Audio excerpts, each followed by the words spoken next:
The hero party has successfully sealed the Demon Lord away. While this marks a monumental triumph, the danger isn't entirely over unless they manage to defeat him completely. The world will remain under threat of annihilation. The group is weighed down by guilt for failing to finish their mission, but their leader reassures them that all hope is not lost. He firmly believes that, one day in the future, a new hero will rise to continue their legacy and finally put an end to the Demon Lord for good. Several years later, the rank party Thunderpike is in the middle of a public dungeon raid. While the two fighters attack, the magic users begin casting their spells, and thanks to the buffs from the party's supporter, Yuka, they are able to take a Hydra down in record time. Individually, the members of Thunderpike are already really strong, but when they work together, they are nearly unbeatable, which is part of the reason why they have so many fans. However, although they might appear to be the perfect team on the surface, it turns out they don't get along as well as you might think. In fact, once the stream wraps up, the Red Mage, Yuka, informs the team that he's leaving Thunderpike effective immediately. The party leader, Simon, questions why he's choosing to quit, and Yuka explains that he isn't receiving a fair share of their reward money. The amount he got today is so small that he might have to consider taking out payday loans, a situation he's determined to avoid. Simon tries to justify Yuka's low pay by claiming that Yuka isn't contributing enough to the party, and Barry chimes in to point out that Yuka never actually engages in any battles. All he ever does is burn through their items' durability with his pointless enchantments. Yuka can't believe Barry would call his enchantments useless. But Barry isn't the only one who feels that way. The only one who actually thinks Yuka is useful is Jamie, but that's just because he's good at setting up their streams. Camilla tells Yuka that if he wants to earn more, he needs to contribute more actively as a team member. However, Yuka disagrees, arguing that she doesn't have the right to say that since she's a healer, and he's constantly protecting her during battles. He believes the lack of appreciation for his efforts is exactly why he's decided to leave the party. But Simon questions whether Yuka is truly confident he can manage on his own after leaving. Simon reminds him that the only reason Yuka even holds a B rank is because they are childhood friends, and Simon did him a favor by allowing him to join Thunderpike. He also points out that even if Yuka leaves, the team will get along just fine without him, since they clearly don't think Yuka deserves to be paid well. Yuka definitely isn't going to stick around. Yuka has wasted the last 5 years of his life supporting this party, and they would never have gotten this far without his help.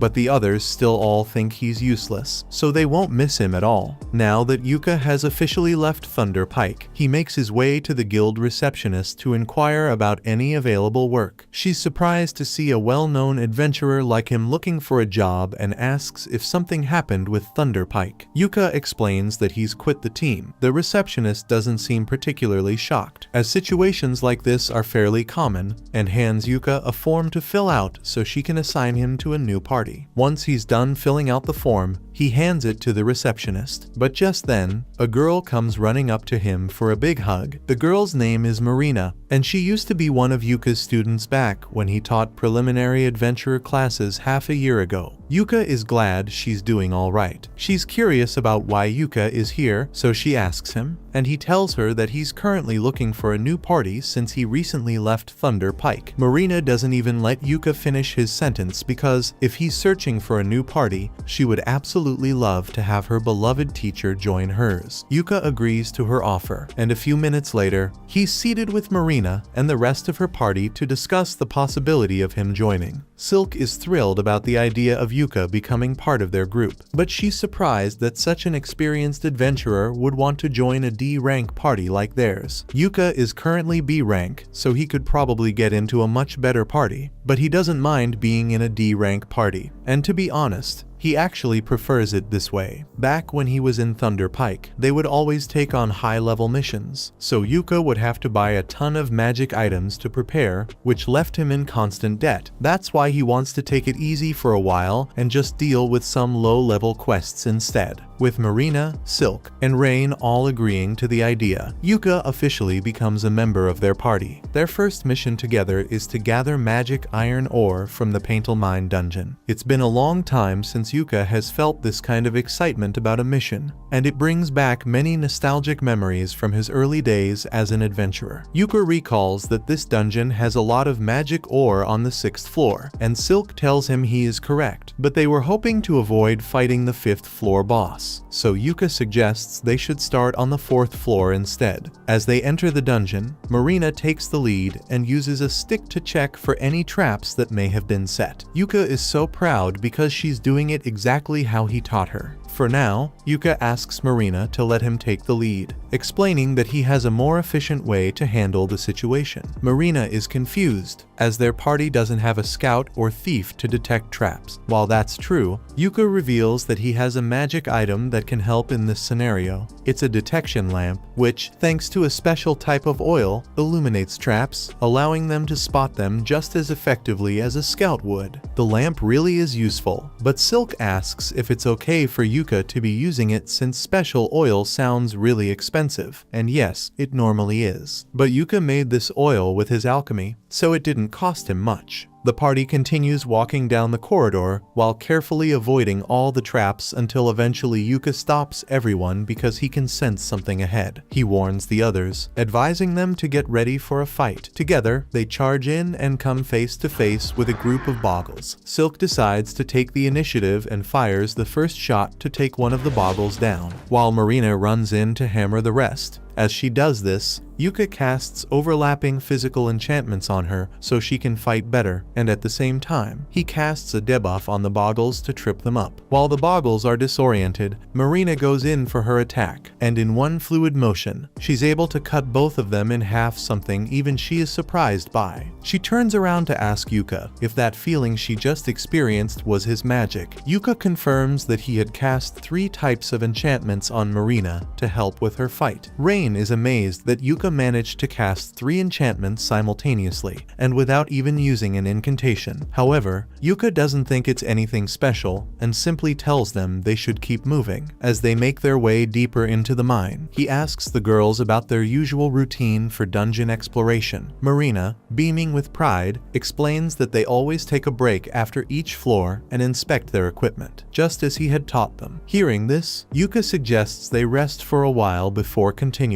After their break, Marina and the others check all their equipment for damage, and everything seems to be in working order. So, they are ready to continue their mission and head down to the next floor. On the 2nd floor of the dungeon, the group is suddenly ambushed by a group of undead miners, and the only way to get rid of them is for Rain to use holy magic. Everyone needs to protect her while she uses her chant. Marina and Silk plan to handle the defense, but Yuka tells them he has this covered. He casts a blessing of light on all of them, and while it won't kill the undead miners, it does stop them from coming closer, so it's a good defensive measure. Eventually, Rain completes the holy light spell, using it to eradicate the undead. Once they're safe, Marina begins praising Rain for a job well done. Yuka also commends her, pointing out that very few people can wield light magic on the scale she just demonstrated. However, casting such a powerful spell likely consumed a significant amount of her mana, so Yuka casts Refresh Mana to help her recover. Rain is astonished that Yuka can use Refresh Mana, a rare skill that fully restores the mana of whoever it's cast on. She notes that possessing such a skill alone would make Yuka incredibly valuable to any party, but Yuka downplays her reaction, explaining that he only learned Refresh Mana to make up for having an obscure job like a red mage, though mastering it had been exceptionally difficult for him. Afterward, the group continues walking down the path, and as they go, Yuka begins pouring a liquid on the ground. Silk asks him what he's doing, so Yuka explains that he is pouring holy water over their footprints to stop undead monsters from following them. Silk is worried and asks if it's really okay for him to waste his holy water like that since it's really expensive, but Yuka tells her it's fine since, once again, he made this himself. The group is in shock that Yuka is able to make holy water even though he isn't a priest, but he has a special method for it. by purifying the ashes left behind by the undead when they are defeated. Yuka is able to process it into holy water, and the ashes he got from the undead miners will be more than enough to make up for the amount of holy water he's using. By the time they reach the 3rd floor, Yuka suggests taking another break since they'll be starting the mining process from this point onward. Noticing that it's been a while since they last ate, he pulls out some cooking utensils from his magic bag and announces that he'll prepare a meal for them. While magic bags aren't particularly rare, this is Rain's first time seeing one in person, and she's visibly excited. Yuka places some sausage and eggs in a pan, and as they cook, he retrieves a special pot from the bag. The girls watch as he taps on the side of the pot, and it instantly fills up. Yuka explains that the pot is a rare artifact that he found in a royal palace ruin. It basically fills up with a random soup every time you use it, so it's really handy to have. The girls are really grateful to Yuka since this is the first time they've gotten to have such a good meal while in the middle of a dungeon mission. But when Silk takes a closer look at the food, she realizes that it has mana radiating out of it. She asks Yuka about it, but he tells her there's nothing special about the food since all he did was prepare it with lots of love. His alchemy skills might have accidentally enchanted the food. However, it shouldn't be a problem. The group finally reaches the 4th floor of the dungeon, where they are confronted by a rock lizard. As the monster charges toward them, Yuka casts a slow spell, causing it to nearly freeze in place. Seizing the opportunity, Marina charges forward to attack a move she wouldn't normally attempt. However, with Yuka's enchantments enhancing her strength and stamina, she decides to use her magic blade ability. With a single, decisive strike, she slices off the rock lizard's head. Once the fight is over, Marina is totally exhausted since Magic Blade uses up a ton of her mana. But Yuka encourages her to keep using it as much as possible because eventually her body will get used to it. But for now, he casts Refresh Mana to help her recover. Anyway, there were a lot of magic ores here, so Yuka begins mining with the girls. After a little while, they manage to gather a ton of magic ores. Yuka asks if they've collected enough to meet the requirements of their quest, but Silk replies that they still need a bit more. Unfortunately, there aren't any more magic ores left on this floor, leaving them with only one option: defeat the 5th floor boss and descend to the 6th floor to gather the remaining ores. The girls are uneasy about this plan, as the 5th floor boss is the steel crab, and they're unsure if they can survive against such a formidable foe. However, Yuka reassures them not to worry, promising to handle the boss himself to the best of his ability. A little while later, they arrive at the boss's room, but before they head in, Yuka pulls out a camera artifact. Rain recognizes the artifact and asks if Yuka plans to live stream his battle, but he was actually just going to record it instead. He always records his battles so he can study his mistakes later.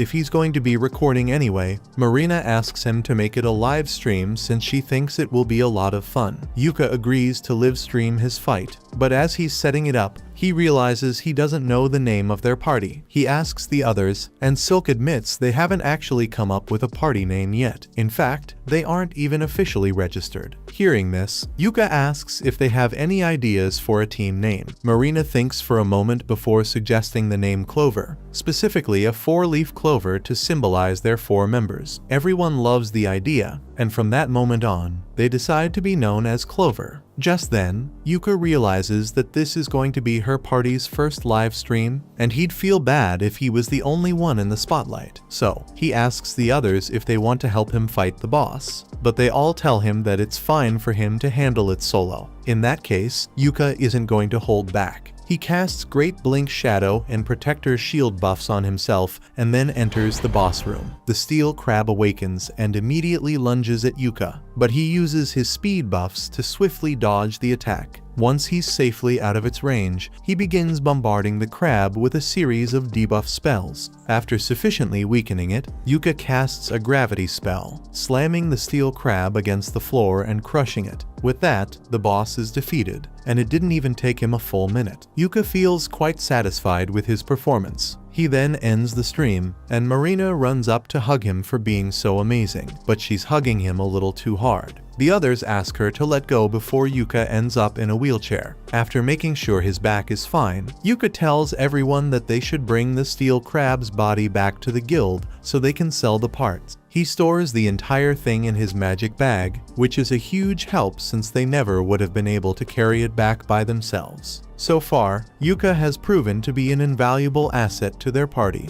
but Silk feels it's unfair for them to rely on him so heavily. In response, Yuka suggests that during their next boss battle, everyone should participate to gain some experience. The girls like the idea, but for now, they still need to open the treasure chest they earned for defeating the floor boss. When they open the chest, they discover a large stash of magic ores, meaning they won't have to do any more mining after all. Dungeon streams are incredibly popular worldwide, serving as an excellent platform for publicity. Major companies frequently offer sponsorship deals to well-known streamers, and right now, Yuka's fame is soaring to new heights. The video showcasing his triumph over the steel crab using only status effect spells has gone viral, drawing massive attention. As Yuka and his companions make their way back home in the carriage, he takes a moment to ask them about their impressions of their first mission together. The girls are thrilled. They absolutely loved the experience. They picked up all sorts of amazing skills and insights from Yuka, making this their most rewarding mission yet. In fact, they've been seriously considering naming Yuka as the official leader of their party. With his extensive experience and the unwavering trust they've placed in him as their mentor, it feels like a natural decision for the group. Yuka feels reluctant to take on the role, as he never intended to lead Marina's party. However, since everyone insists that they want him to step up, he ultimately agrees, mainly to ensure their safety in future battles. While Yuka's group is busy celebrating their first victory, things are going downhill fast for Thunder Pike. Simon, trying to fill the gap left by Yuka's departure, hired a new recruit. Unfortunately, it seems Simon still hasn't grasped just how much Yuka contributed to the team. The new guy led the group straight into wolf territory, assuming everything would somehow work out. Normally, Yuka would have already cast a weakening spell on the wolves to level the playing field, but the replacement lacks that ability, leaving the wolves far too powerful for the party to handle. Jami ends up getting bitten. Simon sees Jami in danger and immediately rushes to her rescue, managing to decapitate the wolf. While Jami is technically out of immediate harm, her stomach is riddled with wounds, and without treatment, she won't survive for long. Desperate, Simon turns to Camilla and asks her to cast a healing spell, but she explains that she's completely out of mana, leaving her unable to help. After all, it's not like they had a guide capable of casting a mana restoration spell. The group retreats to a safer spot, and Simon does his best to administer first aid, trying to keep Jami alive while waiting for Camilla's mana to replenish. Hoping for another solution, he asks if anyone has a healing potion.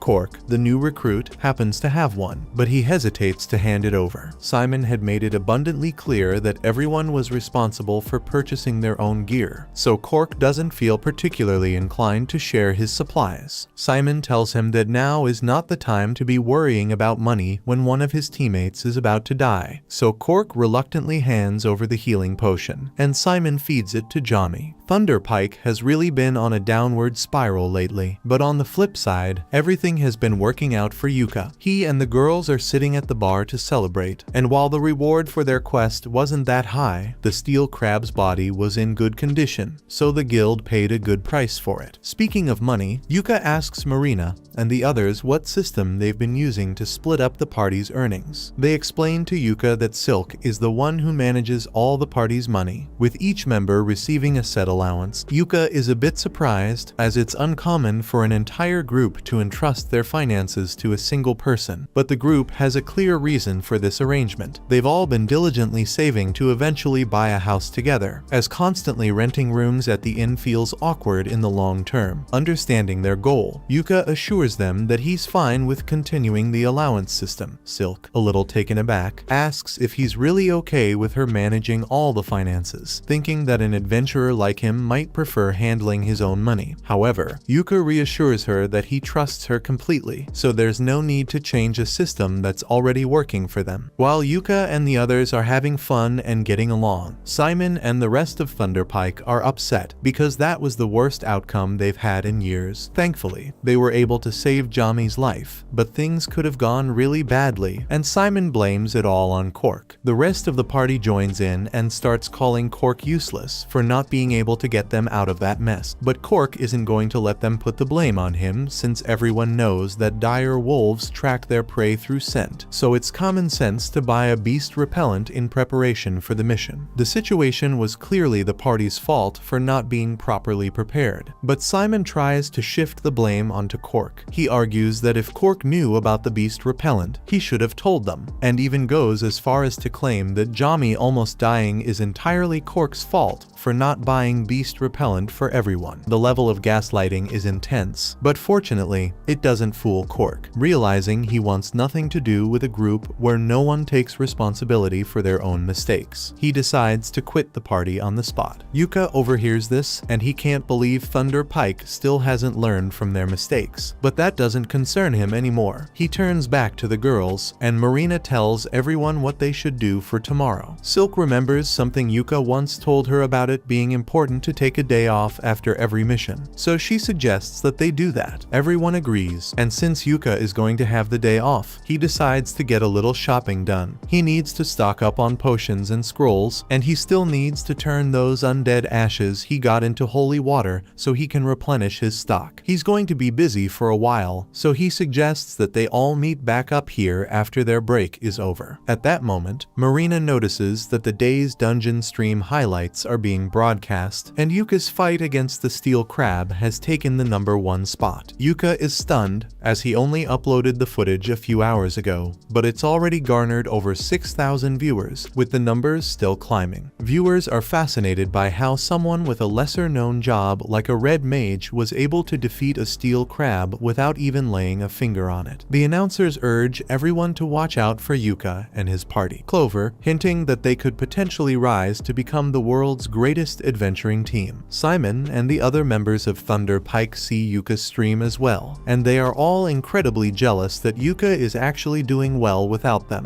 But they still refuse to admit that Yuka might have been more useful to them than they gave him credit for. Thunder Pike is always going to be a bunch of haters, but it looks like there is actually someone else hating on Yuka from a distance, and he seems mad that Yuka is getting comfortable with his new party. A few days later, Yuka finds himself back at the guild, scanning the notice board for quests that might suit the girls. Noticing his indecision, the receptionist approaches and asks if she can assist him. Yuka explains that he's looking for quests that are simple enough for a group of beginners but still offer a decent payout. The receptionist chuckles and tells him he's being a bit too optimistic. Such a perfect quest doesn't really exist. Still, considering his situation, she recommends a C-rank quest involving the collection of magic stones from the Orden Lakeside Forest. Yuka thinks this just might work, but he's a little curious as to why the quest is C-rank when fetching magic stones is usually only D-rank. The receptionist explains that there has been a large magical beast sighted near the forest, so this quest is slightly more dangerous than normal. Just then, Marina enters the guild, and as soon as she hears the word quest, she immediately yells that their party will accept it. Yuka asks her to at least let him finish explaining before she agrees to do the quest, but Marina says she doesn't need to know the details since if Yuka thinks they can handle it, then she is sure they'll be able to get it done. It shouldn't be too hard anyway since she and the others have done a quest in that forest before. However, she doesn't understand why this quest would be C rank when all the other quests are D rank. Yuka then speaks up, explaining that the quest is classified as C rank because a magical beast has recently been spotted in the forest. Hearing this makes the girls hesitate, questioning whether they should take on the quest after all. However, they ultimately decide to go for it, reasoning that as long as Yuka is with them, everything will turn out fine. With that settled, Yuka instructs them to prepare their items and meet him an hour later at the stagecoach so they can head to the forest. Just as they're wrapping up, the receptionist returns with the quest receipt, and something about the timing feels a little too convenient. Yuka questions whether the receptionist orchestrated this outcome, and she doesn't deny having a hand in it. She points out that the stream Yuka made yesterday earned over 10,000 views, and now everyone is eager to see what he'll do next. Embarrassed, Yuka admits he hadn't expected his stream to gain so much attention. He sees no harm in continuing to stream his fights since it'll bring attention to the girls, and if they happen to find that magical beast, having it on on video would be great for the guild's records. While Yuka was talking about all this, the man from before is getting more and more infuriated. As Yuka leaves the guild, the man follows him. Yuka immediately realizes that he's being followed since the guy is doing a terrible job at it, so he ducks into an alleyway to get away. He was hoping to lose his stalker, but for a fat guy, he's pretty quick and catches up to Yuka. Yuka asks him if he has any business with him, so the man demands that Yuka quit Clover immediately. Yuka obviously says that's not going to happen, especially since he's the leader of the party. The man can't believe the girls made Yuka their leader after just one day together, especially when he'd begged to join their party countless times, only to be rejected. Yuka quickly pieces together the situation. This guy clearly wanted to form a harem of cute adventurer girls, but Marina and the others refused to let him join. Now, seeing someone else living his dream has made him lose his cool. Frustrated, the man draws his sword, threatening to attack unless Yuka agrees to leave the girls' party. Staying calm, Yuka quietly casts a snare trap at the man's feet and begins walking away. True to form, the man attempts to strike Yuka as he leaves, but the trap activates, causing him to slip and fall flat on the ground. Once Yuka boards the carriage, he casually tells the girls about his strange encounter. They recognize the guy as Besio and tell Yuka that the guy has been trying to join their party for so long. They ask if Yuka is alright since they would hate it if something bad were to happen to him because of them. But Yuka assures them it's not their fault. Besides, he left that guy unconscious in the middle of the street, so they can just report him when they get back to town. In the meantime, before they get to their destination, Yuka wants to go over their mission objective one last time. They are going to fetch 3 magic stones from the Orden Forest, and since the others say they've been here before, he asks them what it was like when they got here. According to Marina, they had been here 2 months ago, but now that she thinks about it, she didn't run into any monsters at all. After hearing this, Yuka concludes that the magical beast must have already been in the forest 2 months ago. He decides that if they encounter it, he'll live stream the fight. This way, the guild will gain valuable information about the creature, and if they can't defeat it, they'll have an easy way to call for backup. Once they arrive at the forest, Yuka starts the stream, and the group begins making their way through the dense terrain. Yuka chooses to take up the position of rear guard, reasoning that beasts often attack from behind. Concerned, Marina asks if it's really safe for him to stay at the rear, given that it's the most dangerous spot. Yuka reassures her, explaining that he has blink step to escape if things get dire, and that his clothes are equipped with excellent defense stats, allowing him to take a few hits before going down. They soon reach the waterfall where they are meant to gather the magic stone, but just before they can get there, Yuka tells everyone to wait because he can sense something coming. The magic beast finally reveals itself, but all the confidence Yuka had earlier goes out the window because that thing is a high-level monster that's usually only found in the deepest parts of the dungeon. It's Zarnag. The girls are nowhere near strong enough to handle this thing or even survive a minute against it, so Yuka gets in front of them and tells Silk to lead the others back to the Adventurers Guild and get backup while he holds this thing off here. However, the girls know that Yuka doesn't stand a chance against that thing either if he is fighting solo, so they refuse to leave his side. Otherwise, he might really die. Yuka can't argue with their determination, so he agrees to let them fight alongside him and quickly casts enchantment spells on the group. He and Marina take the front line, with Marina charging in first. However, the Zarnag effortlessly swats her aside like she's nothing. Yuka attempts to use his layered status effects on the beast. While it manages to disorient the Zarnag slightly, it doesn't deal much damage, leaving him with few viable options. With no other choice, Yuka decides to bet everything on one powerful move. However, he needs time to cast the spell, so he asks Marina to keep the monster distracted. Marina agrees and gets up close to the Zarnag, doing her best to hold its attention while dodging its attacks. When she's about to be caught, Silk and Rain step in with their magic to assist, ensuring she stays in the fight long enough for Yuka to finish his spell. Thanks to their teamwork, Yuka has enough time to complete the level 5 spell, a devastating prismatic missile. With the spell fully charged, he launches it directly at the beast's face.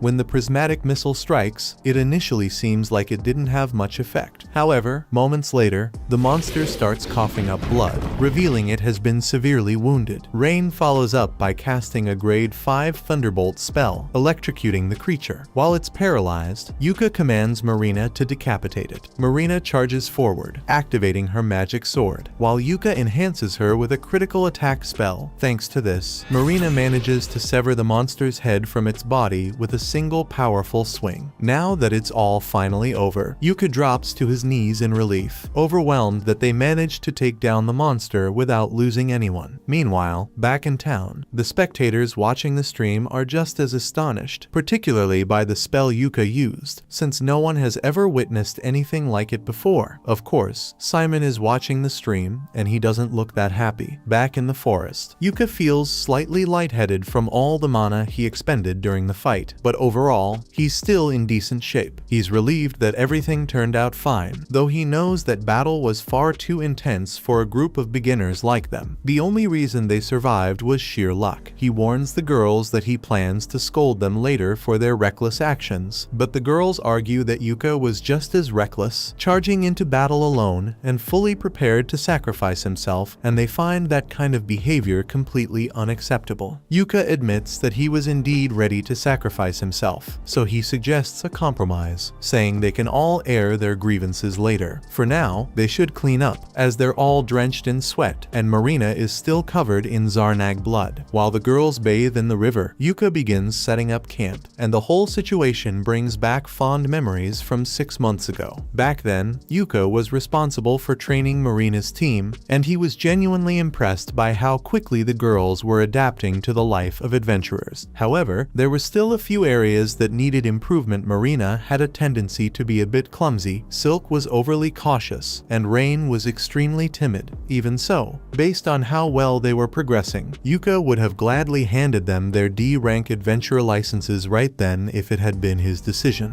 Later that night, the girls had set up their tent, gathered firewood, and placed alarms to alert them in case of a monster attack. As Yuka watched them back then, he couldn't help but feel a sense of pride, confident that they were destined to become exceptional adventurers. However, he never would have guessed that just a few days later, he would end up joining their party. The party returns to the guild, where they've been summoned to meet with the guild master, making the girls a bit anxious. They ask Yuka if this means they're in trouble, but he suspects the meeting is likely about the Zarnag they defeated. A mission of that caliber should have been classified as B rank, yet it was oddly marked as D rank, so it's clear that some investigation is in order. At that moment, the guild master of Benwood enters the room, and the girls, overwhelmed by his intimidating presence, immediately snap to attention. He approaches Yuka and demands an explanation, but Yuka knows he hasn't done anything wrong. He calmly tells Benwood that all the necessary details were already included in the report he submitted to the guild. Benwood isn't content with the objective report and insists on a detailed explanation. However, before continuing, Yuka tells him to drop the tough guy act because it's intimidating the girls. Marina tries to intervene, urging Yuka not to speak so casually to the guild master, given how powerful he is. But as it turns out, the guild master holds a great deal of respect for Yuka, so there's no need for any formalities between them. Benwood tells everyone to take a seat. While he already knows what happened in the forest, he's more interested in hearing Yuka's thoughts on the situation. Yuka explains that he suspects it might be the result of an overflow, which caused a monster far stronger than usual to appear. Benwood agrees with Yuka's assessment and promptly instructs his secretary to issue an emergency investigation quest to uncover the cause. Both Yuka and Benwood clearly understand the gravity of overflows, but Marina is clueless about what that means, so she asks Yuka for an explanation. Yuka explains that an overflow is a phenomenon triggered by a catalyst that causes monsters from a dungeon to spill out into the outside world. Normally, the monsters are bound to the dungeon by the mana flowing through the ground, but occasionally those restraints can break, allowing the monsters to escape and wreak havoc on the surrounding area. This could also be a warning sign of a potential dungeon stampede in the near future. The girls are familiar with dungeon stampedes and the devastation they bring, tearing through towns like a wildfire. If monsters as powerful as that Zarnag are already showing up, it means time is running short. Benwood is determined to conduct a thorough investigation to safeguard the people, but before proceeding, he offers a heartfelt apology to the girls for exposing them to such danger. The girls assure Benwood that there's no need to apologize, as they all made it out alive, though they admit that without Yuka, they wouldn't have stood a chance. That being said, even though Yuka carried much of the burden, their live stream demonstrated that the girls are skilled fighters in their own right. As a reward for their impressive performance against the Zarnag, Benwood decides to promote all of them to C rank. The promotion, however, comes with the condition that the girls have Yuka's assistance, given that he is a rank. Confused, Yuka points out that he's only B rank, but that's when Benwood informs him that he's being promoted as well. Everyone who watched the live stream witnessed the high-level prismatic missile spell he used against the Zarnag, making it clear that Yuka is deserving of the upgrade. Starting today, he is officially an A-rank adventurer. Afterwards, Yuka and the girls head downstairs to have a drink and congratulate each other on their promotions. While they are all together, Yuka pulls out the bag of coins he got as the reward for their quest and gives it to Silk to count out. Silk opens the bag, and she is shocked because she has never seen so many gold coins in one place before. Yuka explains that, although the quest was initially classified as D rank due to its level of difficulty, it was ultimately treated as a B rank quest. As a result, the payout is significantly higher than it would have been under the original ranking. Silk dumps all the coins onto the table to start counting, but she quickly notices a piece of paper at the bottom of the bag with Yuka's name on it. She hands it over, and Yuka opens it to find a note from Benwood apologizing for everything Yuka had to endure. Along with the note, there's a platinum coin included as a small bonus for Yuka. Since platinum coins are incredibly valuable, Yuka decides to add it to the party's funds. Once Silk finishes counting everything, she announces that they now have enough money to buy a house. Maria is so excited to hear that she jumps up and accidentally knocks the coins over. Silk is glad they reached their financial goal as well,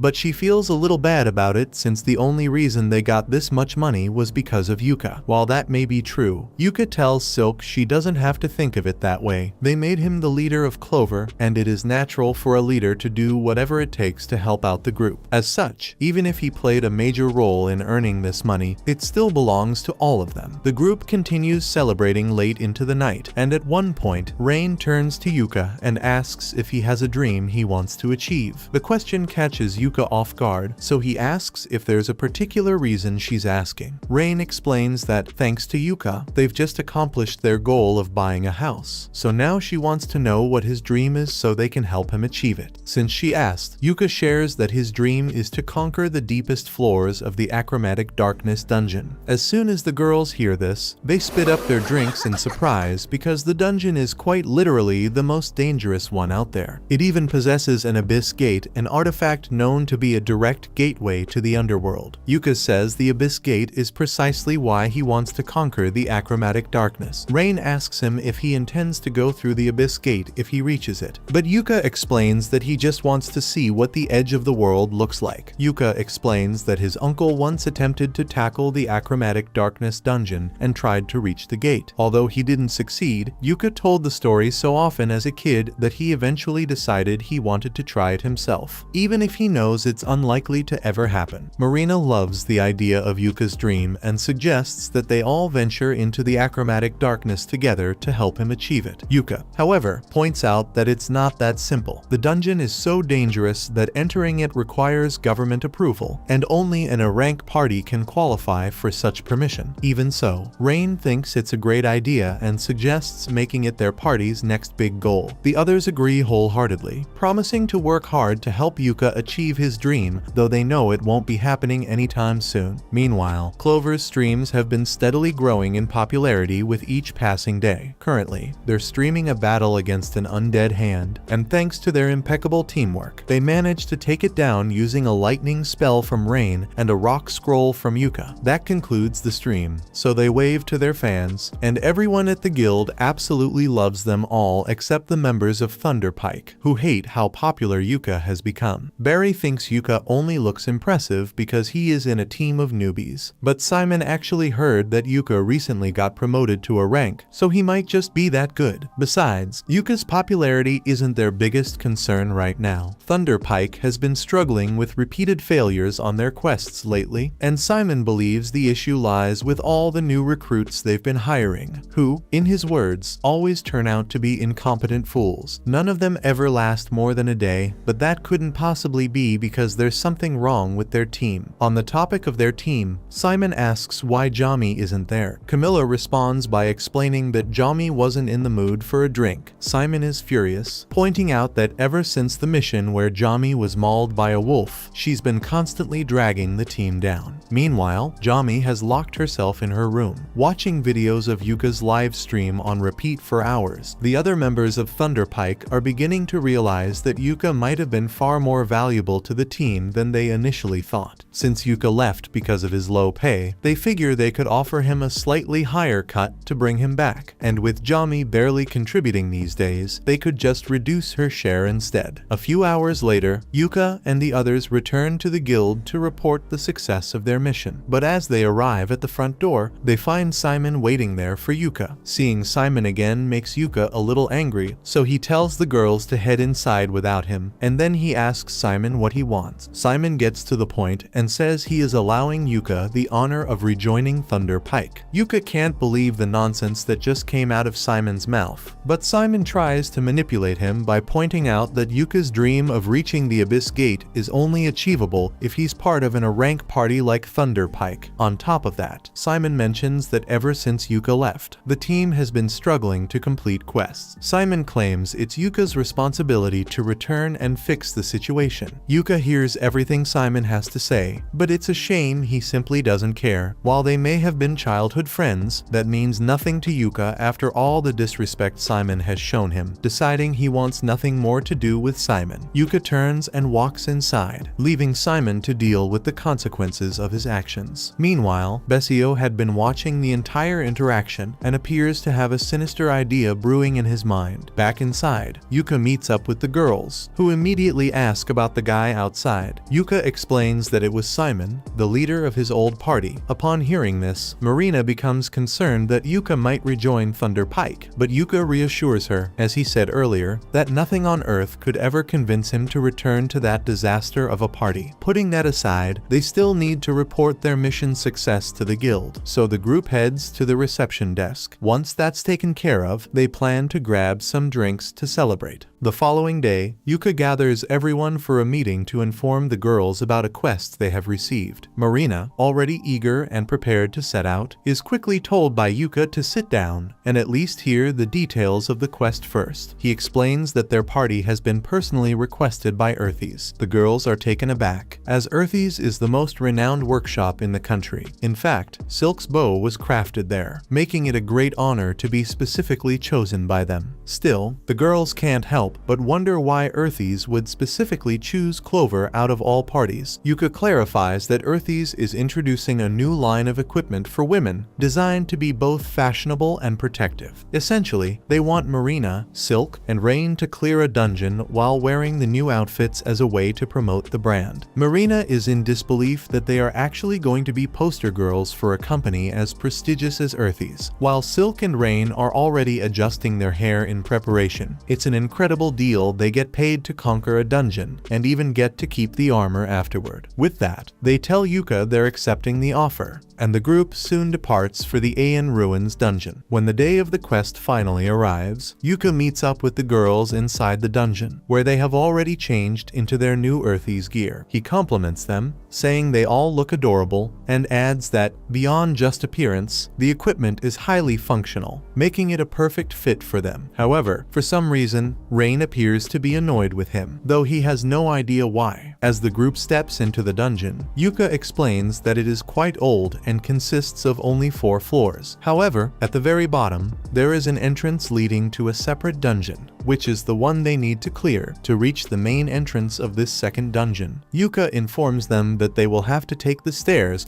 but these stairs are extremely long. Hearing this, Marina suggests that instead of wasting time, they could just rappel down the middle with a rope to speed things up. Yuka acknowledges that, under normal circumstances, Marina would be right, and many have attempted that approach before. However, he explains that this dungeon has a distortion field that prevents anyone from straying off the designated paths. He warns them to be cautious and avoid getting caught in the field. Meanwhile, he can't help but notice that Rain still seems upset, prompting him to ask if he did something wrong. Rain remains silent, but the others know exactly why she's annoyed. They nudge Yuka, urging him to take a closer look at Rain's outfit. Yuka looks at Rain, trying to see if there's something he missed, and that's when he notices that she changed her ribbon bow color to blue instead of red today. Rain was upset that he hadn't complimented her on it, so Yuka tells her it looks good on her, and she feels a lot better. The group then makes their way down to the second floor, where Yuka, using his lantern, spots a trap up ahead. He quickly instructs the girls to step back while he handles it. Taking out a long stick, he carefully taps the trap, triggering a barrage of spears to shoot out from the ground, walls, and ceiling. It would have been a terrible way to meet their end, but now that the trap has been sprung, the path should be safe for them to proceed. Now, they have to carefully squeeze through the spears, so as they navigate the narrow gaps, Yuka checks in to see if anyone is struggling. Fortunately, thanks to the snug fit of their new armor, the girls manage to pass through without any issues. As they move further down the corridor, Yuka suddenly senses something ahead and promptly warns the girls to prepare for battle.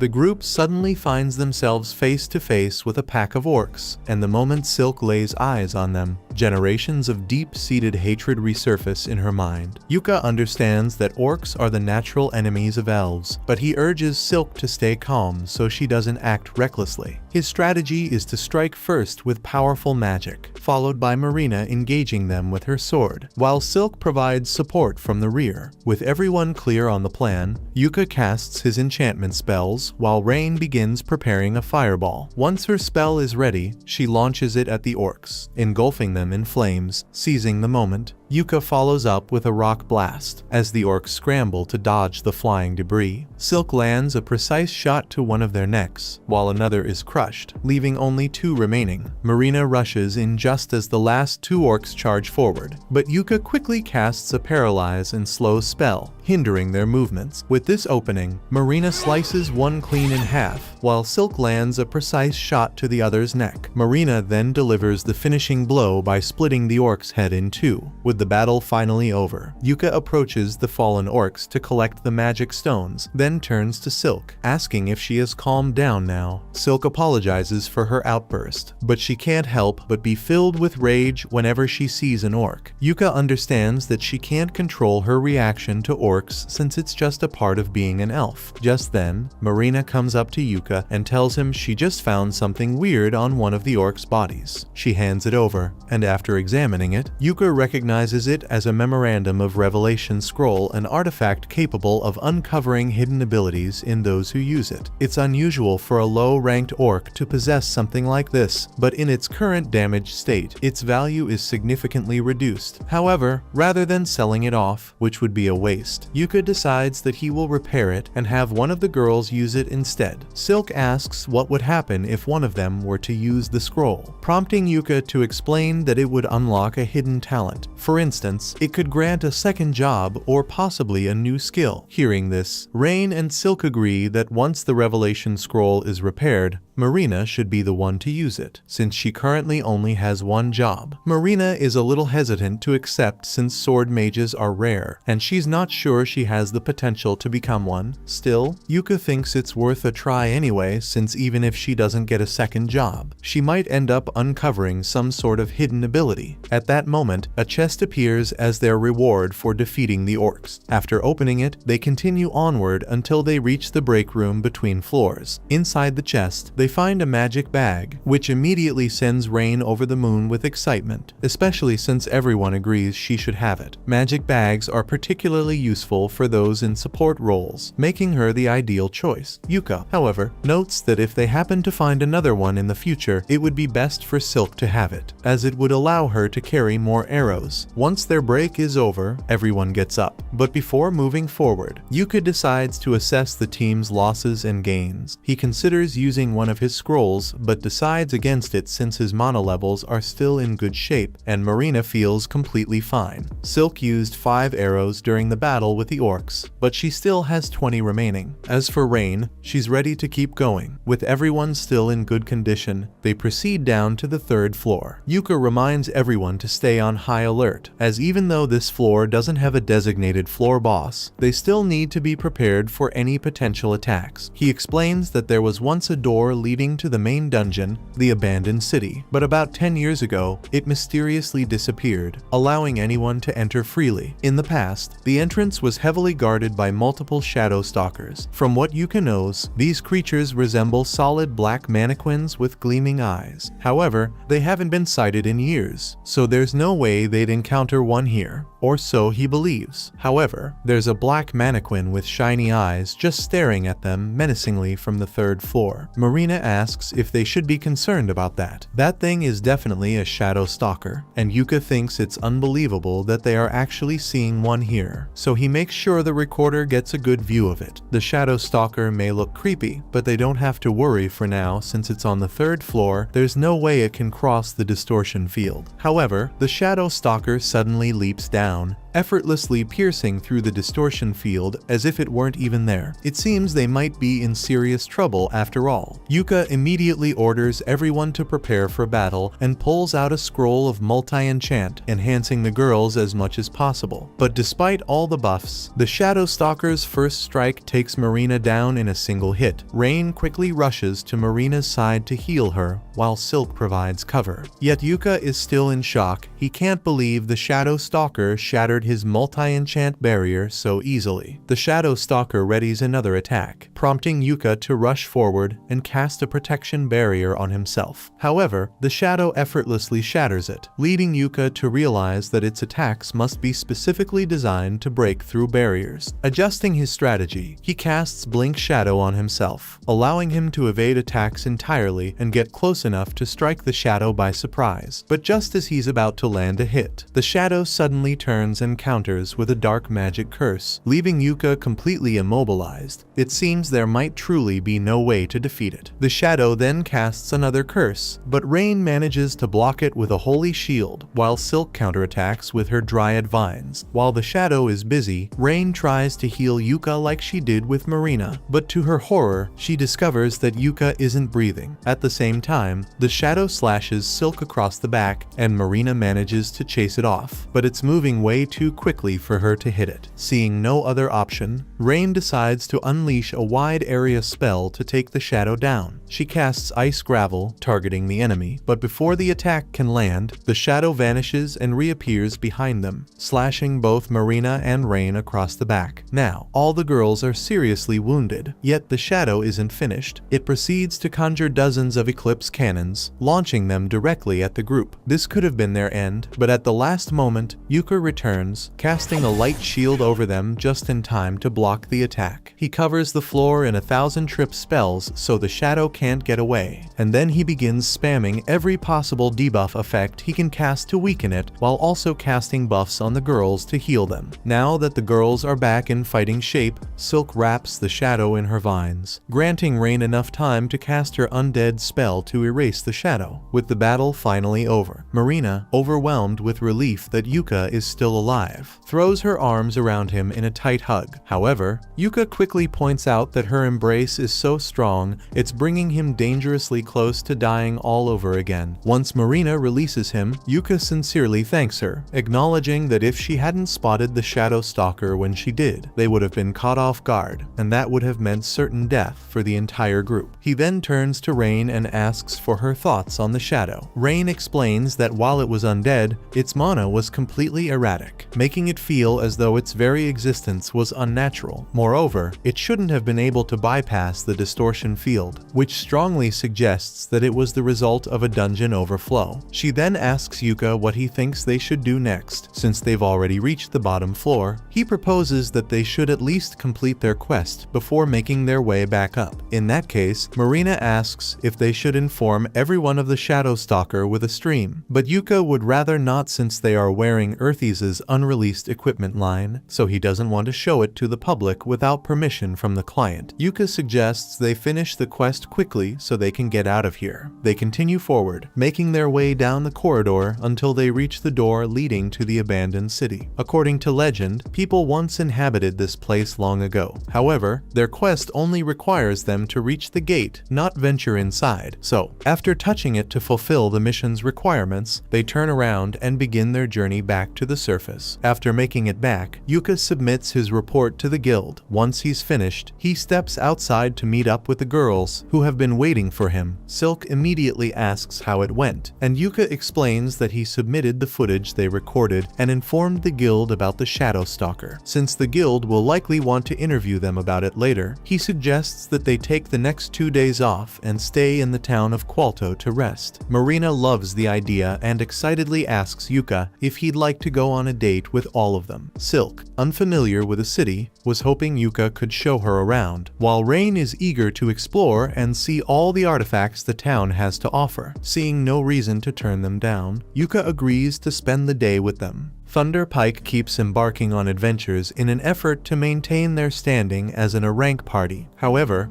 Barry has been grumbling a lot about their rations, as he was used to having good food whenever Yuka was around. Simon points out that there's no point in complaining about it now, so he suggests they keep moving forward. He then checks with everyone to make sure they still have enough mana and potions. Barry responds that he didn't bother buying any potions after all. Why waste money on healing potions when he can just have Camilla heal him instead? However, Camilla doesn't have unlimited mana. Simon tells them to cut the argument short and asks Jami to get their stream running so they can move forward. While she's working on it, Barry suddenly starts calling her weak and useless for no reason, and the others join in. Lately, they've been caught in an uncontrollable downward spiral, and with Yuka no longer around to take the blame for their problems, they've started taking it out on Jami instead. Unfortunately, there's nothing she can do about it. Although this mission ended in yet another failure, when they return to the guild, the receptionist warns them that if they continue failing like this, they risk being demoted. She tells Simon that his party might have a better chance if they take on slightly easier quests so they can actually succeed for once. Personally, she suggests they aim for C-rank quests next time. Simon is furious that she would say something like that to an A-rank adventurer, but she points out that he hasn't been delivering A-rank results, so he won't be getting any special treatment. Once again, Simon tries to shift the blame for his failures onto others, claiming it's the guild's fault for not introducing them to someone like Yuka, someone he could manipulate into doing all the heavy lifting for the team. However, the receptionist couldn't care less about his excuses and dismisses him without giving him anything else to do. Thunder Pike sits at a table, brooding, while Jami chooses a separate one since she no longer gets along with the rest of the group. Barry is still fuming over the receptionist's warning about their possible demotion, but Simon manages to calm him down, admitting that she had a point. They haven't been performing as well as they once did, so maybe taking on A-rank missions is a bit too much for them at the moment with just the 4 of them. However, if Simon thinks their lack of a 5th member is a problem, then Camilla tells him to hurry up and find a new member for their party since that's his job as the leader. Simon knows Camilla is right, but even if he finds someone else, there's no way he would get someone as good as Yuka was. So Barry asks him if they can just bring Yuka back to Thunder Pike. However, Simon had already tried that, and Yuka refused. So if he wants to bring Yuka back, he'll need to find a way to convince him to overlook the years of gaslighting he was subjected to. That's why Simon suggests they take on a mission in the Achromatic Darkness dungeon, since conquering it had always been Yuka's dream, driven by his desire to find an abyss gate. Simon believes they can lure Yuka back into their party by pretending to be interested in in clearing the dungeon. Since only a rank parties are permitted inside, there's no way Yuka could attempt it with the newbie girls in his group. Barry thinks it's a brilliant idea and quickly agrees with Simon's plan, while Jami just sits there, wondering how she ended up stuck with a bunch of losers like them. Meanwhile, Yuka and the girls are heading out in town, and while walking to their destination, Yuka tells them that he heard the Aeon Ruins dungeon was temporarily closed for an investigation. Although it shouldn't be surprising since a shadow stalker did show up for the first time in 10 years. As they continue walking down the street, they eventually come across the man they were supposed to meet, who then takes them to inspect a house they're considering buying. Mr. Monday gives them a tour, and the place looks quite nice, but Yuka isn't convinced it's the right choice for them. He points out that single-story houses are easy targets for burglaries, and with so many windows, it would be difficult to prevent people from looking inside something that's a major privacy concern, especially since the girls will be living there. In that case, Mr. Monday offers to show them a different property and leads the group to a second house. This one was newly remodeled into a family home and has private bedrooms on the second floor, along with an underground storage space and roof access. Marina thinks this place is great, and Yuka likes it too, but he still hasn't made a decision on it yet, so he asks Mr. Monday if he could put a hold on this house for a little while. Mr. Monday tells them he'll keep the house on the market in case Yuka changes his mind, but for now, he has one last property to show them. Yuka and the others follow him to the next house. But as they walk, Yuka starts feeling a bit uneasy. Rain picks up on this and asks if something is wrong. He assures her it's nothing major, but admits that Thunder Pike's base is nearby, and he's a little concerned he might run into them while he's in the area. As soon as the girls hear this, they tell Mr. Monday they don't want to see the last house. They don't want to risk living in the same neighborhood as Thunder Pike, so it could be a 5-story mansion. For all they care, they don't want it. Marina suggests they just buy the last house they saw since that one was pretty good, and Yuka agrees. That same day, they get everyone's belongings moved into the new house. Yuka offers to help the girls settle in and asks if they've decided which rooms they want. However, they were actually waiting for him to pick his room first. Confused, Yuka asks if they're implying that they want him to live with them, and that's exactly what they mean after all. This is supposed to be their party's base, and they wouldn't have been able to afford the house without Yuka's help. So, of course, they want him to stay with them. Yuka hesitates at the idea of living under the same roof as the girls, but Marina points out that when they camp during their adventures, he has no problem sleeping right next to them, so this really shouldn't be any different. It's hard to argue with that logic. So Yuka agrees to move in, but not without setting a few ground rules. He reminds them that he's still a man, so they need to actually use their door locks when changing or doing anything private. He just wants to avoid getting caught in any embarrassing situations, and as long as everyone respects each other's privacy, there shouldn't be any problems. With that settled, they take their seats at the lunch table, sharing a meal and raising a toast to their future as Clover. However, Yuka notices that Rain seems somewhat distracted, so he glances over at the TV. To his surprise, a news report is covering a party currently exploring the Achromatic Darkness dungeon. The announcer explains that Thunder Pike was granted permission by the guild to conduct an investigation inside the dungeon, and that they've apparently joined forces with another party, all with the goal of reaching the Abyss Gate. Hearing that Thunder Pike is chasing after his dream feels like a huge slap in the face to Yuka, and the girls assume he must be really upset. However, he insists that he's fine. After all, it's not a competition, and when he eventually takes on the Achromatic dungeon, he wants to do it with Clover. He couldn't care less if Thunder Pike gets there first. He just wants to forget about them and focus on finishing their meal. But before he can do that, he receives a message from the guild informing him that he's being summoned. He and Rain go to see what this is about, and they are informed that a party has specifically requested Yuka's help on an upcoming mission of theirs. Yuka is curious about the request at first, but then he sees that it is from Thunder Pike, so he immediately rejects it and goes on with his day. However, just a few minutes later, Simon is notified that Yuka has declined the request. Frustrated, he goes out of his way to track Yuka down and demand an explanation. Expecting something like this to happen, Yuka calmly turns to face him. Without hesitation, Simon demands to know why Yuka refused their request. Yuka tells him there's no particular reason behind his decision, he just has no interest in working with Thunder Pike under any circumstances, even if it involves his dream. He's actually a bit surprised that Simon even remembers his goal of finding an abyss gate, but regardless, he has no intention of getting involved. With that, he simply wishes Simon the best of luck on his mission. Simon tries to guilt Yuka into reconsidering by saying he already started making preparations around Yuka's participation, but that sounds like a Simon problem, so why should he care? In the first place, it was incredibly rude to send a spot request to someone who is already in an active party, and as long as it is a request, Yuka has every right to refuse for whatever reason he chooses. Simon grows furious and accuses Yuka of being in the wrong for abandoning Thunder Pike, but Yuka has finally had enough. He snaps back, shouting that Simon is the real one at fault here. Back when he was part of Thunder Pike, everything from pre-quest preparations to research and even intel gathering was dumped entirely on his shoulders, and not once did Simon ever show any appreciation for all the effort he put in. All Simon ever did was use him, so, as far as Yuka is concerned, their friendship is over. Simon is stunned and asks Yuka what he's supposed to do now, since if Thunder Pike fails another quest, they'll be demoted again. That's not Yuka's problem to deal with, so he takes Rain's hand and walks away. 2 weeks later, Yuka meets with the guild master, who has some unfortunate news to share. It turns out that a dungeon overflow is indeed happening, as several other incidents have occurred across the country in addition to what Yuka's party experienced in Aeon. Given the situation, the Royal Academy couldn't ignore the possibility of a dungeon stampede, which is likely why they approved Thunder Pike's request to investigate the achromatic darkness. With that said, Benwood wants to nominate Yuka and the rest of Clover for an investigation quest in the achromatic darkness. Yuka immediately tells Benwood he can't accept the quest because there's no way a C-rank party like Clover can do a job like this. Besides, even if Thunder Pike isn't reliable, there are other A-rank parties included in the achromatic dungeon investigation. However, the guild master informs him that the other parties have grown tired of Thunder Pike's deception and have withdrawn from the mission. In fact, it seems that Thunder Pike never even intended to go through with the mission in the first place, as they haven't submitted a formal application for it. The guild master then takes out a logbook and presents it to Yuka, but Yuka immediately recognizes what it is: the only recorded conquest log from the last expedition into the achromatic dungeon, and within it lies undeniable proof of the Abyss Gate's existence. That's exactly why Benwood wants Yuka to do the investigation, because he is passionate about the Abyss Gate, and if it's him, any reports he makes can be completely trusted. He isn't asking Yuka to conquer the entire dungeon, he just wants him to take a look inside. But to do that, Yuka would have to fight his way through the dungeon, and he thinks that would be too risky. The guild master understands Yuka's concerns, which is why he's offering him something for the quest: a scroll of exit. With this, Yuka can instantly leave the dungeon whenever he wants. Hoping to ease his doubts, Benwood asks him to reconsider. Just then, the receptionist walks in and hands Yuka the official request form for the mission. According to the document, he will be joining a party called King of Welmelia, and for the duration of the mission, his party will be granted provisional A-rank status. This is starting to sound like a really big deal, so Yuka says he needs to talk to his party members about it before making a decision. After getting home, Yuka tells the girls about the request and tells them that he's actually thinking of turning it down. The girls are shocked that he would turn down such a major opportunity, and while Yuka acknowledges that taking part would be a huge boost for their party, he doesn't believe they're ready yet. There are still too many gaps in their experience and preparations. However, while their lack of experience isn't something they can fix overnight, Silk reminds Yuka that they can still take care of all the necessary preparations before the mission starts. Rain asks Yuka if he's afraid of something, and until now, he hadn't really thought about it, but he realizes that he is. He's terrified of losing the girls if they take on such a dangerous mission, and that's the last thing he ever wants to happen. The girls feel the same way about him, but they reassure Yuka that they'll do everything in their power to return safely. He just needs to trust that they can take care of themselves. themselves. Yuka comes to the realization that he was being excessively cautious and expresses his apologies to the girls for doubting them. They all come to an agreement to tackle the achromatic dungeon together. Later that day, the group returns to the guild to inform Benwood that they have decided to accept the quest. However, after discussing it among themselves, they conclude that having an additional member might be beneficial, so they ask if he can recommend a skilled scout to join them. The receptionist had anticipated this request, so she already had someone in mind. This is Nen, the daughter of one of the receptionist's friends. However, after taking a joke too far, she ended up being banished from her homeland. The receptionist took her in and helped her turn her life around. Nen introduces herself as a former Fursai thief, but now she holds the rank of C-rank ninja. She assures the group that she will be a valuable asset to the team and asks to be recruited as their scout. With the team prepared, Benwood and Mammer take the lead, guiding them down into the basement of the guild, where the entrance to the achromatic dungeon remains concealed. Silk is taken aback, having never imagined that the dungeon's entrance would be directly beneath the guild. The receptionist then clarifies that the Adventurers Guild was deliberately constructed over the achromatic dungeon as a safeguard to keep its entrance sealed. Putting that aside, before Yuka and the others step inside, there's something Benwood needs to inform them about. The other A-rank party originally assigned to this investigation ended up withdrawing at the last moment, meaning that Thunder Pike is currently the only party inside. Aware of how Yuka feels about Thunder Pike, the guildmaster figured he should give him a heads up, as there's a chance he might cross paths with them. And on the topic of Thunder Pike, the guild is actively looking into them for fraud, as there are accusations that Simon has been misusing the funds allocated for the mission. Regardless, Benwood simply asks Yuka to keep things civil if he happens to encounter Thunder Pike, since they can't afford to have adventurers clashing with each other inside the dungeon. With that, the dungeon gate swings open, and the group prepares to start their investigation. However, just before they step inside, Benwood reminds them that their task is simply to observe, meaning there's no need for them to go out of their way to fight monsters or clear the dungeon. Yuka and the others acknowledge the instructions, then begin their live stream and greet all their viewers. Yuka welcomes everyone and announces that today, Clover will be entering the achromatic dungeon for the very first time, with every moment being streamed live. Since Nen is the scout, Yuka hands her a lantern and a compass artifact to guide the way, making her job significantly easier. Nen then informs the group that there are no monsters in sight and that the wind compass is pointing in this direction. With that, she puts on an invisibility cloak and dashes ahead to scout the area. While Nen is away, Silk takes the opportunity to ask Yuka how he feels about finally venturing into the achromatic dungeon. However, to his surprise, he admits that he's not as excited as he expected to be. That said, the mission has only just begun, and Marina is confident that things will get more exciting as they go. Silk, on the other hand, is thrilled to be here. She originally became an adventurer purely for the money, but after hearing Yuka speak about his dream, she became captivated by the idea of adventuring for something greater than just wealth. After a short while, Nen returns and reports that she has confirmed the path they need to take, though she finds this place incredibly strange. The route she mentioned leads to a door floating in the middle of a forest. With that, Yuka and the others step through it and venture deeper into the dungeon. As they continue walking, Yuka brings up that he heard Thunder Pike entered the dungeon 2 weeks ago and is currently on the 8th floor, meaning the chances of running into them for now are pretty low. He then reminds the girls that their mission is simply to determine if there's anything unusual about the dungeon, not to clear it. With that in mind, he suggests they avoid any battles whenever possible. Before long, they find their path obstructed by a bizarre chimera, with no way to bypass it. It seems that, despite their intentions, a battle is unavoidable. Since Yuka has never encountered a creature like this before, he isn't willing to take any risks and immediately begins devising an attack strategy. He instructs Rain to prepare a compact fire spell and asks Silk to aim her arrows at the monster's head. As for Marina, he wants her to use this while she usually fights with a sword. Yuka prefers to take the monster down as quickly as possible, making the crossbow the better choice, though a bit disappointed since she was eager to use her sword after acquiring her new samurai job. Marina admits that a crossbow is pretty great too. With everyone clear on the plan, Yuka goes all in, immediately casting his prismatic missile spell. Just as the monster begins its charge. He fires, followed by Marina's crossbow shot, which pierces straight through its chest. Seizing the opportunity, Rain launches her flame spell directly into the hole, causing the creature to burn from the inside. Silk then delivers the finishing blow with a few well-placed arrows to its head. Nen is impressed by how swiftly they managed to take it down, and with the monster defeated, the team can now proceed to the safe room. After reaching the safe room, Yuka suggests they take a break and ends the stream. He then asks everyone to report their losses, but aside from the arrows used in the battle against the Chimera, everyone remains fully equipped, relieved that the team is still in good shape. Yuka turns his attention to the next matter at hand, the treasure chest. They're definitely going to open it, but Yuka hesitates, wondering whether they should stream it or not. Silk notes that if the chest contains valuable loot, some people might not take it well that a C-rank party like theirs managed to claim it. She raises a valid point, so Yuka decides they should open it off camera and gives Nen the signal to pick the lock. She follows Yuka's instructions and begins picking the lock, quickly noticing that a trap has been set within it. However, that's not a problem. Her skills are more than enough to bypass it. After some careful work, Nen successfully opens the chest, and the group is astonished to find it filled with dazzling gems. Yuka then instructs Silk to hold onto the jewels and gold for now. As she stores them in her magic bag, Yuka peers inside the chest to check if there are any artifacts hidden among the treasure. He's not sure why some jewels were left behind in the chest, but among them, Yuka spots a ring artifact that looks quite promising, along with a strange black cube. However, when he tries to appraise it, he gets no information, which leaves him puzzled. The reason, as it turns out, is that the artifact doesn't have any attributes yet. Finding it intriguing, Yuka decides to report its discovery to Benwood before attempting to use it himself. As for the ring, Yuka figures it would be perfect for Rain, since it's an artifact that helps keep its wearer calm, and it's already doing its job. She only panicked a little when Yuka got down on one knee and slipped the ring onto her finger. They keep moving through the dungeon, and before long, Nen manages to locate the staircase leading to the second floor. Yuka praises her for doing an excellent job as their scout, but Nen insists that it's all thanks to the wind compass artifact he lent her. It helps her track the staircase by following the air currents inside the dungeon. Yuka is a little surprised. He had assumed most adventurers used similar artifacts to navigate, but since he owns so many, it just feels normal to him. After reaching the second floor safe room, Yuka asks everyone to share any strange things they've noticed so far. Silk points out that the scenery seems to have changed in some areas, and then there was that bizarre fish-headed creature. However, the most puzzling thing of all was finding a treasure chest in the first floor safe room. That didn't make sense to Yuka, as treasure chests are typically only found on the deeper floors, and the value of the loot inside is usually tied to the floor's level of danger. So, discovering all those gems along with two valuable artifacts just doesn't add up. All of this is more than enough reason to be suspicious, and to be on the safe side, they probably shouldn't risk venturing too deep just yet. With that in mind, Yuka suggests they head back for the day. The mission has been a resounding success. They managed to gather plenty of information, discovered some intriguing artifacts, and most importantly, didn't suffer any losses. Unfortunately, Yuka's good mood is quickly spoiled when he ends up running into Thunder Pike. Yeah, he was really hoping he'd never have to see their faces again, and unsurprisingly, they haven't changed at all. Barry and Camilla immediately start berating him for being ungrateful, while Jami lingers in the back, clearly trying to stay out of her teammates' nonsense. Simon then steps forward and tells Yuka that since Clover is down here, he's feeling generous and is willing to form an alliance with them. Of course, that means Yuka needs to hand over all the data and valuable loot they collected during their expedition. Yuka can't believe the sheer audacity of Simon to assume he'd ever agree to that, but Barry, with a smug grin, chimes in, saying that since Yuka's party is only C rank, it's natural for them to team up with an A rank party. In fact, Yuka should feel grateful that they're even making such an offer. The live stream is still running, meaning all of Yuka's viewers are witnessing his argument with Simon in real time, and they can already tell things are about to get interesting. Simon keeps running his mouth, spewing nonsense, and even goes as far far as demanding that Yuka give him full credit for any information he uncovered. Yuka is already fed up with Simon's nonsense, but before he can even respond, Silk beats him to it. She calls Simon shameless for trying to take advantage of others, but instead of addressing her words, Simon, Barry, and Camilla reveal their prejudice against dark elves. They sneer at her, calling her a filthy follower of the dark god, and claiming that a savage like her has no right to speak in their presence. That was the final straw for Yuka. They can insult him all they want, but the moment they disrespect a member of his precious family, someone isn't walking away from this. Simon attempts to minimize both his own and the other's blatant racism, but Yuka is completely serious about his threat. He declares that he would rather die than ever work with him again, not wanting to spend another moment near Simon. He informs everyone in Clover that they are leaving and turns to walk away, leaving the three scumbags seething with rage. Jami is visibly uncomfortable, and keep in mind, all of this was captured on Yuka's livestream, meaning a large audience just witnessed Thunder Pike's openly racist behavior, and it's only a matter of time before they face cancellation. 2 days later, Thunderpike is called into a meeting with the guild master, Benwood, and he tells them that several complaints have been lodged against them in the past few days. One is from their sponsors, claiming that Thunderpike is misusing the funds that were allocated to them for the mission. 2 civil rights complaints from the Council of Elves and Welmelia for being openly racist towards Silk, and 1 from the guild's headquarters. Benwood asks Simon if he has anything to say for himself, but unfortunately, Simon lacks even the slightest bit of common sense. Instead, he insists that he did nothing wrong. In fact, he believes that Clover was at fault for allowing their filthy, savage elf to speak to him that way. However, before he can even finish that sentence, Simon takes a well-deserved punch to the face. The guild master is livid at Simon's complete lack of remorse, but Simon can't grasp why Benwood is making such a fuss over a single savage elf. To shut him up, Benwood hurls a dagger dangerously close to Simon's face, and since Simon is clearly too dense to understand the situation on his own, Benwood spells it out for him, and a rank party officially recognized by the Kingdom of Welmelia was just caught openly displaying racism toward a dark elf, tarnishing the dignity of the kingdom. Simon believes the guild master is blowing things out of proportion over what he sees as just a minor dispute between adventurers, but Benwood grabs him by the neck and makes it clear this little argument could end up jeopardizing the kingdom's relationship with the elves. So here's how it's going to go. Benwood demands that Simon and the others immediately issue a public apology on a live stream, and he'd better be ready to lose his adventurer's license or possibly even face exile from the kingdom altogether. Simon is beginning to grasp just how serious this situation is, so he tries to negotiate, arguing that if Benwood exiles them, there will be no one left to complete the achromatic dungeon investigation. But the guild master shuts him down immediately, assuring him that they'll manage just fine without Thunder Pike. Unlike them, Clover has already demonstrated their ability to handle themselves and cooperate effectively in high-risk situations, and for the duration of this mission, they have been provisionally granted a rank status. Simon is left stunned upon discovering that Clover has been granted a rank status. Benwood, having no interest in wasting any more time on him, orders Simon to leave his office and get started on that apology stream. But Simon can't believe this is actually happening to him, and he has no intention of apologizing because in his mind, he did nothing wrong. Instead, he shifts the blame onto Yuka, convinced that everything unfolded because of his stream, and now, all he can think about is getting his revenge. Just then, a voice calls out to Simon from around the corner, offering a plan to not only help him regain his status, but also get revenge on Yuka and Clover. Simon pauses for a moment, intrigued by what this person has to say.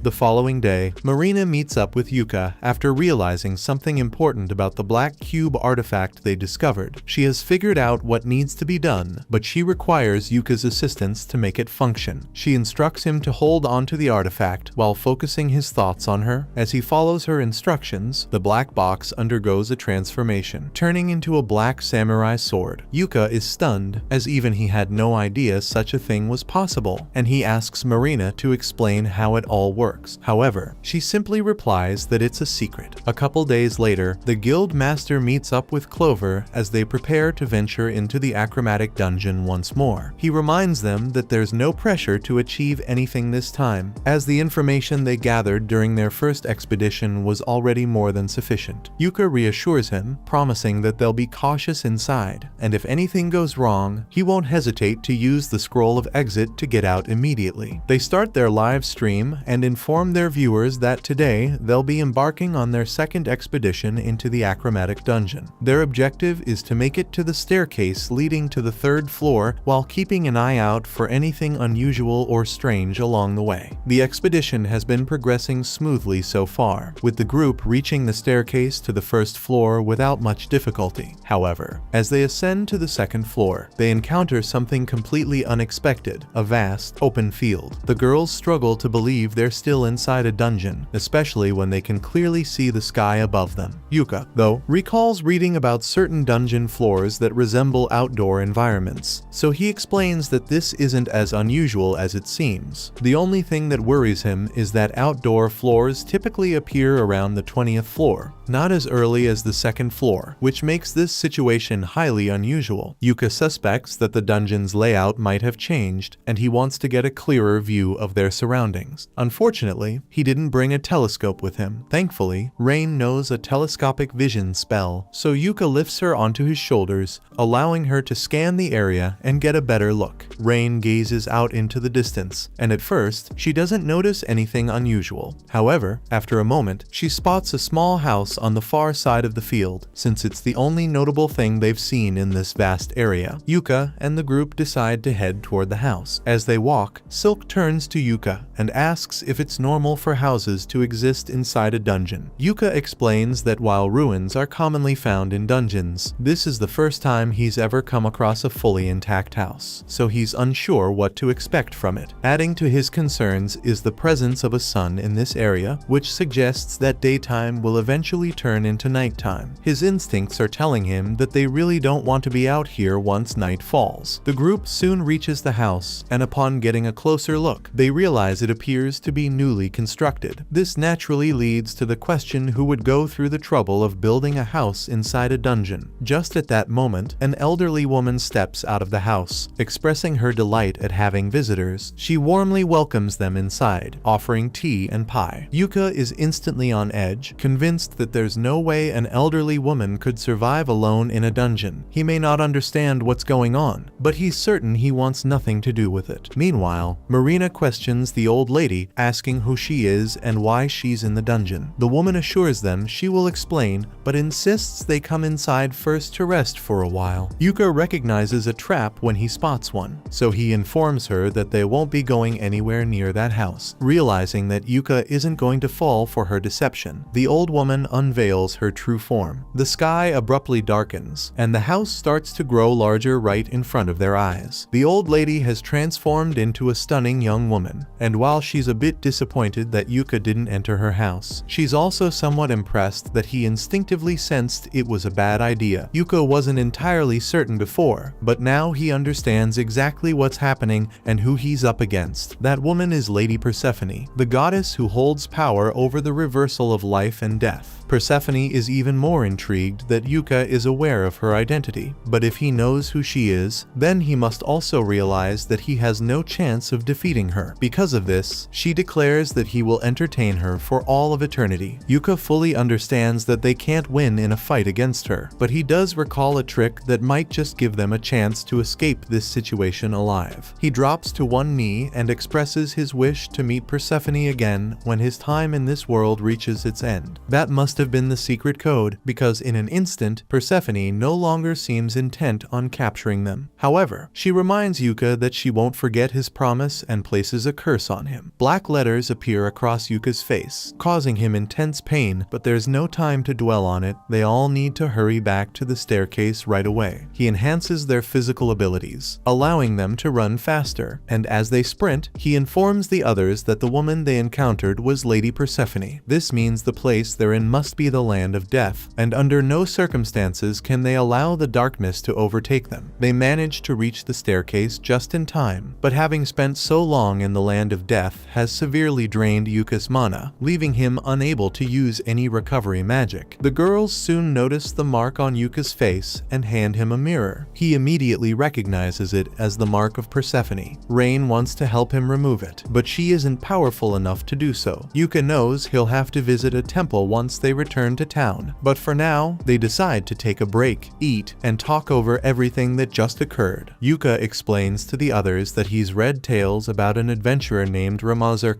who once wandered into the gray field. That's how he knew the phrase that convinced Persephone to release them, though he isn't entirely sure how it worked or what consequences might follow. As the others might have already guessed, that was an entirely different realm, a place where the cycle of life and death endlessly repeats, all under the control of Persephone. Yuka has always been curious about whether an abyss gate truly connects different worlds, and it seems he finally has his answer. He suspects that the achromatic dungeon replicates versions of the worlds it links to, but even if that's true, they're still only on the second floor, meaning something like this shouldn't be happening at this stage. Yuka pauses for a moment to think, and it dawns on him that they might not be on the second floor after all. He recalls reading records of the Vanguard conquering a floor just like this one in the past, which means they're actually on the 30th floor. This reveals a troubling truth: the staircases must be transporting them to random floors within the dungeon. If floors are truly being skipped like this, then there's no way to predict what other dangers might await them. Yuka considers it might be wise to use the exit scroll and leave right away. However, Silk urges him to hold off. His mana is still depleted from the encounter with Persephone, and using the scroll now would place too much strain on them. The girls propose they should remain in the safe room a bit longer, at least until everyone has fully recovered. Since that's what they prefer, Yuka agrees. They all settle down to sleep.